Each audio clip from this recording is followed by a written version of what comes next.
Здравейте, аз казвам Калин, а вие сте в моят канал, който се казва Корвандон. В този канал ще участват аз и малкият ми брат Кристиан.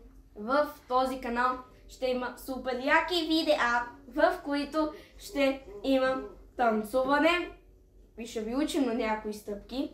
Ще има купчета, ще има редене на купчета и трикове с купчета.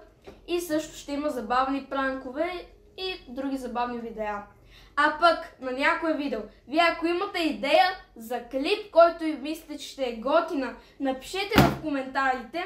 А пък ако на нас ни изкефи, ще го направим с удоволствие. А пък нека да преминаваме към втората част.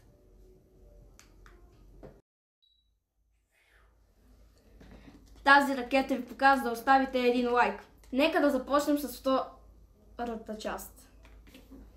Във втората част, първата част я видяхте. Представихме канала, представихме кой ще бъде в канала и за какво ще бъде. Сега ще правим видео с купчета. Казахме го и там, сега тук ще го направим. Ще ви покажем 3 номерца. Едни кръстчета, една точка и един трик, с който като го въртим няколко пъти, се нарежда отново. Това, дето го въртим няколко пъти се нарежда отново, ми е любимия трик като цяло. Не спирам да го правя, ако купчето е в ръцете ми. Но нека вече да започваме. Точката. Първо за точката се научих да правя. Тя ми беше най-първият трик. Дори беше преди да се науча да го реда. Правим я един път нагоре, един път нагоре от другата страна и повтаряме.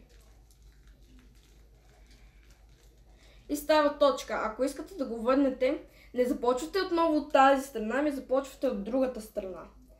И не е нагоре отново от другата страна, ами надолу, от другата страна надолу, от другата страна надолу, от другата страна надолу.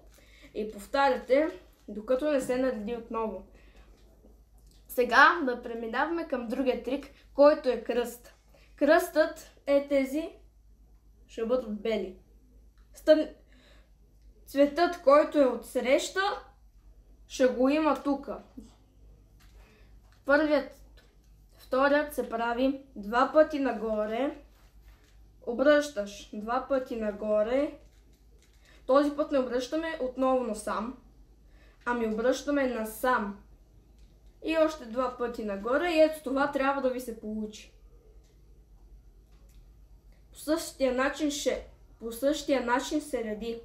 2 пъти нагоре, завъртаме насам. 2 пъти нагоре, завъртаме не насам отново, ами насам. И още 2 пъти нагоре или надолу, на където искате ще се оправим. И ето купчето е наредено. Сега е третия трик, който ви го показах. Е това.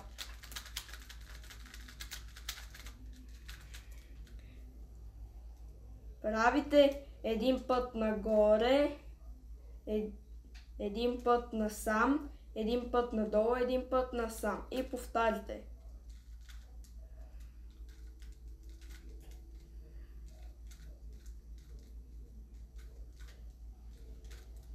Ако се чудите защо изглежда, че ми е трудно, защото го правим обратно, за да видите вие. И повтаряте, докато не се нареди. Ето ги 3 трика. Нека да затворим тази страница. Ще го наречем. Хайде да затворим това видео. И ако ви е харесало, казах, абонирайте се за канала, оставете по едно лайкче. Това е за сега. Чао от мен и от всичките, които ми помагаха за видеото. Чао!